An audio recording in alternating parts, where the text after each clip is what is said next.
Hello,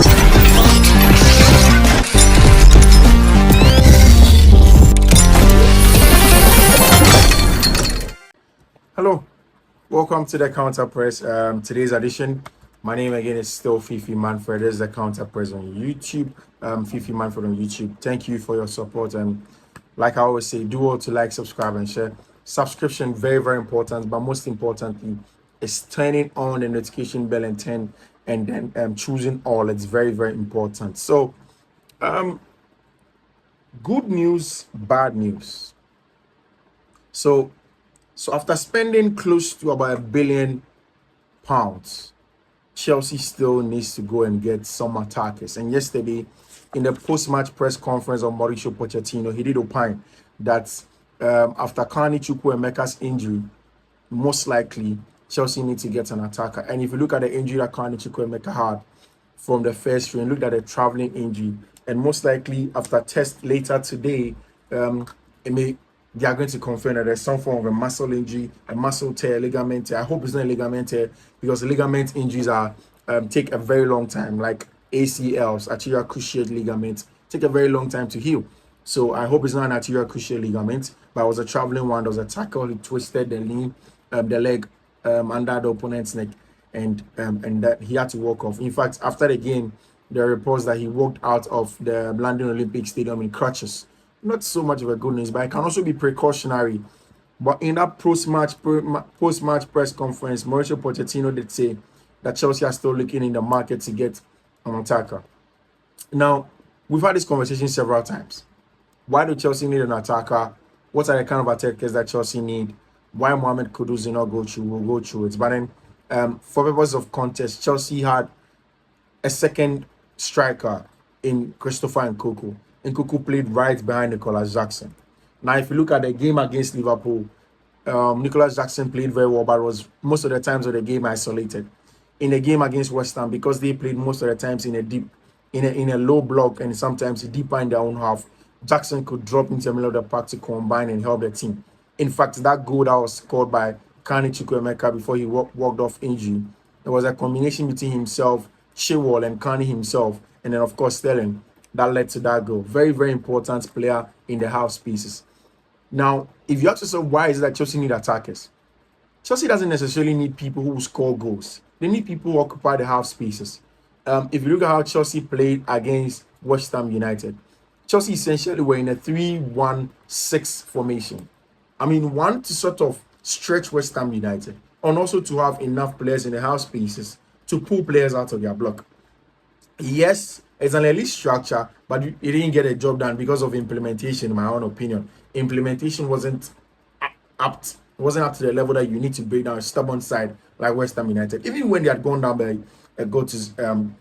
by a man. I mean, if you look at someone like Sofian Koufal, if you look at Agor, look at Zuma, and you look at Emerson Palmieri, these are people that are difficult to play against 1v1, difficult to beat them in 1v1 duels. And Chelsea feel that. Also, if you look at how the shape of teams, players right in front of them like Soucek and Edson Alvarez later in the day, it was always going to be difficult.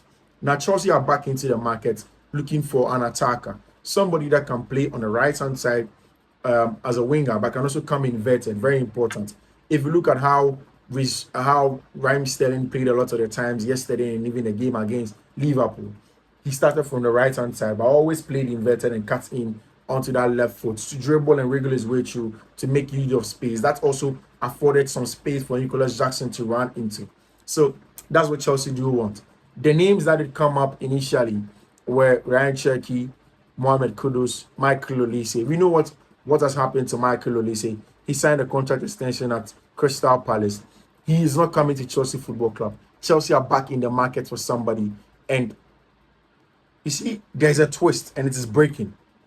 The twist is that if you look at Lyon have just contacted NS Nyamare Ghanaian from North Zealand, FC North Zealand, that they want his services.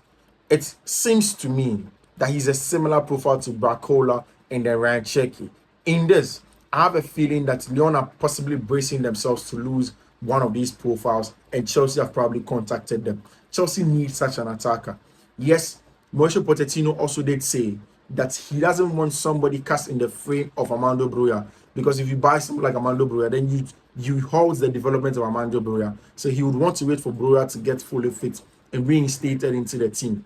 But quite apart from that, you want something else. You want to be winning games. You want to be competitive whilst you wait for your first choice strikers, your attackers that are injured to get back onto the field of play. So apart from that, there's Ryan Cherki. I didn't mention that last time. The Ryan Cherki is one of the best one-touch players in those areas. And we understand that if you want to break down some teams and want to be quicker, you need to play the ball quicker and move it quicker. And you need a lot of one-touch players. Ryan Cherki is one of one of the best dribblers that you can have in a game. To take on players 1v1, cut inside, both and be pedal, and then make sure that he gets the job done against teams. But quite apart from that, is the fact that he's able to combine easily from outside. Quick one-touch exchanges and then find the spaces to exploit. It is very, very, very important for him to do that, for him to play like that. And that's exactly why Cherki are looking at him. Apart from him also, there's Bracola, who was also another French under-21. Also a wonderful dribbler. Part of those players, himself and Cherki, they played as inside 10s for Lyon last season. And both of them did set up Alexander Lacazette a lot of the times to lead up to goals. And it tells you how important these two players are in the Lyon setup and even for the French under-21, especially when players like Michael Olise isn't there.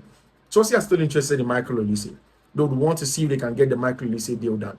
But it's going to be difficult. It's not going to be as the regular 35 million that they wanted earlier. At least Chelsea may get Michael Olise for 50 million, which is a whopping sum of money. Are they willing to get this business done? It is part of the reasons why this business is being done. So Chelsea are looking at a lot of options, and I have a feeling that it will come from Lyon or France, Cherki, Bracola, Michael Olise, Mohamed Kudus to West Ham, because Paqueta hasn't really left.